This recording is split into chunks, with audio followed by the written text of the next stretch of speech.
Hello, I'm Dick Tapper in Washington, where the State of our Union is getting a little lesson on the separation of powers. Early this morning, a federal appeals court denied for now the Trump Justice Department's emergency request to resume President Trump's travel ban. The Ninth Circuit Court of Appeals upheld the decision for now of a Washington state judge who suspended the ban. Both sides are being asked to provide briefs. President Trump attacked that federal judge in a series of tweets, scolding, "What is our country coming to when a judge can halt a Homeland Security travel ban, and anyone, even with bad intentions, can come into the U.S." We'll get into Article 3 of the Constitution in a little bit. The president is at Mar-a-Lago this weekend, but he'll make an appearance at the Super Bowl via an interview with Fox News' Bill O'Reilly that will air during the pregame show. Here's a little clip.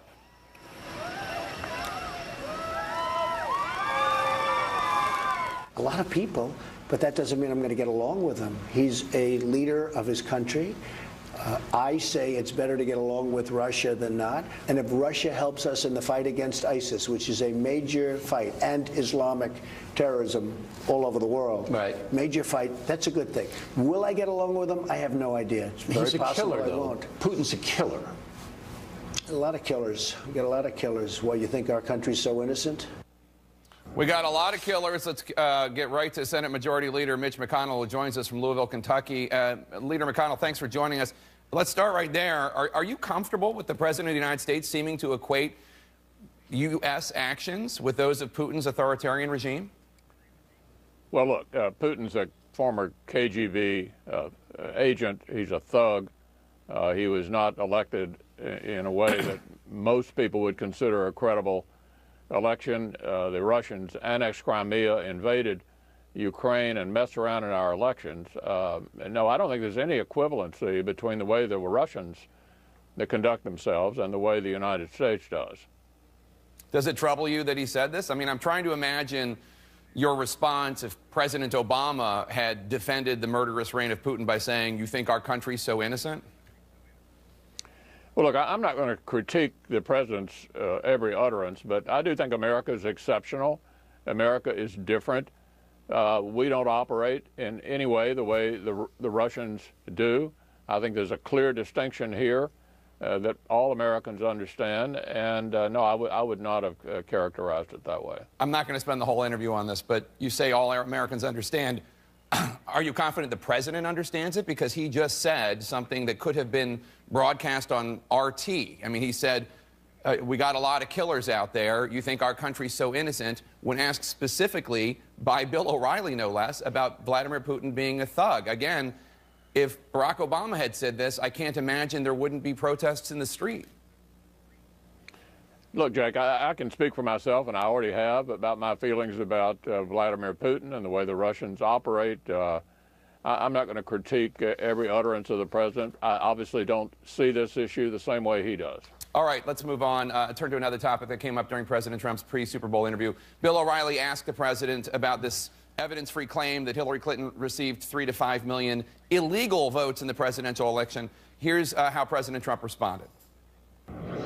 People have come out and said I'm right. You know that. I know, but you got to have data to back that up. Let me just tell you, when you see illegals, people that are not citizens, and they're on the registration rolls. Look, Bill, we can be babies, but you take a look at the registration. You have illegals, you have dead people, you have this. It's really a bad situation. It's really bad. Do you want to spend taxpayer money to hunt for these apparently non-existent 3 to 5 million illegal votes?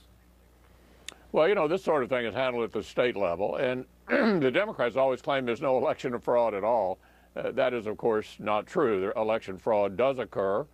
There's no evidence that it occurred in such a significant number that would have changed the presidential election, and I don't think we ought to spend any federal money investigating that. I think the states can take a look at this issue. Many of them have tried to tighten their voter rolls, tried to purge people who are dead and otherwise not eligible to vote, and I think we ought to leave that at the state level. Let's turn to the travel ban. A week ago, when you were asked if the travel ban had gone too far, you said this is a question for the courts to decide. They're in the middle of doing that right now.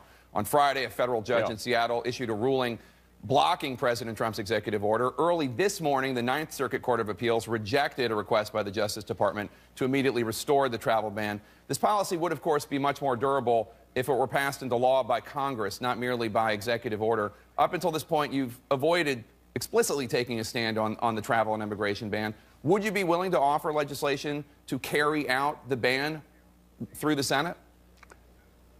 Well, I don't know that that's necessary. I mean, the courts are going to decide whether the executive order the president issued is valid or not, and we all follow court orders. The administration is following the court order, as I understand it, and the courts will ultimately determine the validity of it. Let me just say, I think proper vetting is important to the American people, but there's a fine line here between proper vetting and interfering with the kind of travel or suggesting some kind of religious test, and we need to avoid doing that kind of thing. Do you worry that the sweeping travel ban, as it's been described by many of your Republican colleagues, too broad?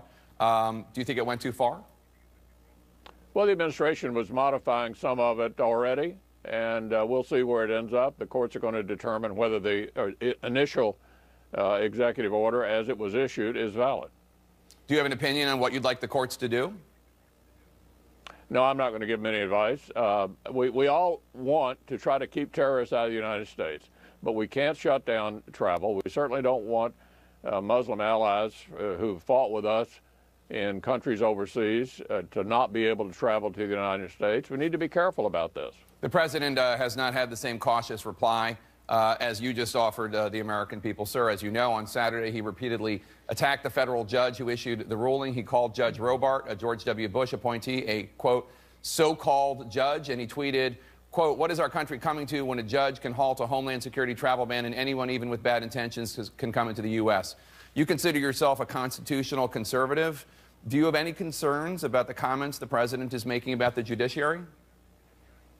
Yeah, I think it's best not to single out judges for criticism. We all get disappointed from time to time at the outcome in courts on things that we care about, but I think it's best to avoid criticizing judges individually. Let's turn to President Trump's pick for the Supreme Court. As you know, Democratic Senator Jeff Merkley of Oregon is vowing to filibuster Judge Neil Gorsuch because he believes that you and your Republican colleagues, in his view, stole the Scalia seat. Merkley writes, quote, Senate Republicans are in the middle of pulling off one of the great political heists in American history. So the question is, if Merkley makes good on his threat to filibuster, will you indeed take President Trump's advice and Mitch go nuclear? Well, first, with regard to the theft of the seat, you know, you'd have to go back 80 years to find the last time a Supreme Court vacancy in the middle of a presidential election year was confirmed by the Senate. You'd have to go back to the Grover Cleveland administration in 1888 to find the last time a Supreme Court vacancy in the middle of a presidential election year was confirmed by the Senate of an opposite party. Joe Biden said in 1992, a presidential election year, had a vacancy existed, they wouldn't have filled it. We all know that that seat would not have been filled in the middle of a presidential election year, no matter who was the president or who was the Senate. Now, with regard to the new nominee, the president has picked an incredibly qualified, well-qualified individual. The search was handled extremely well. I want to commend the administration for that. He's picked an outstanding nominee who's got a sterling background of outstanding accomplishment at every phase of his life, and I'm very confident he'll be confirmed. The issue you asked me about is how will that occur, and I would say that is up to our Democratic friends.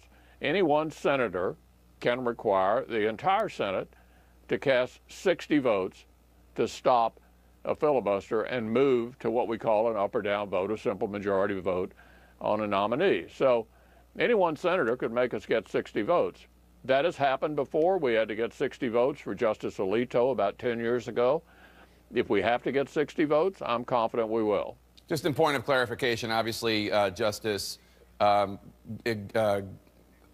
President Reagan introduced a nominee in 1987, and then he was confirmed in 1988. So it's not as though he's never, no Supreme Court justice has ever been introduced during a presidential election year, although he was introduced in 1987. The vacancy did not occur in a presidential election year, Jake. That's what I said. Okay, no, I just want to make sure that people understand that. But I just want to underline this point. You just asserted basically that if Democrats attempt a filibuster, you will change the rules and use the nuclear option, correct?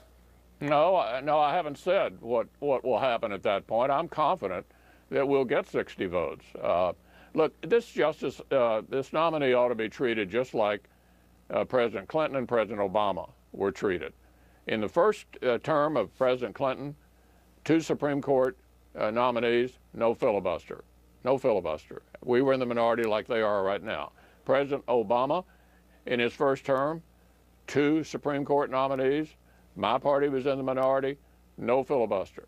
What we're arguing here for is equivalency. They're having a very, very difficult time, Jake, trying to come up with arguments against Judge Gorsuch. This is an outstanding nomination. You could argue the most outstanding judge in the current appellate court system. So they're really struggling to try to figure out some basis upon which to oppose him. I want to just ask you one quick question on foreign policy, sir. On Friday, House Speaker Paul Ryan said that the nuclear agreement conducted by President Obama's administration with Iran is probably going to stay in place. Take a listen. A lot of that toothpaste is already out of the tube. I never supported the deal in the first place. I thought it was a huge mistake. But the multilateral sanctions are done. Do you agree with Speaker Ryan that basically this deal is going to stay in place? Well, you know, it was an executive agreement only. It was not a treaty. So the Trump administration is going to have to take a look at this and decide whether they want to continue it. You know, the Iranians obviously haven't changed their behavior. The administration issued some additional sanctions related to their behavior the other day. I think they did the right thing. I don't know where this will go, but I know the president can alter the strategy himself because it's not a treaty. Senate Majority Leader Mitch McConnell, always nice having you on the show, sir. Thank you so much. Enjoy the rest of your day. Thank you.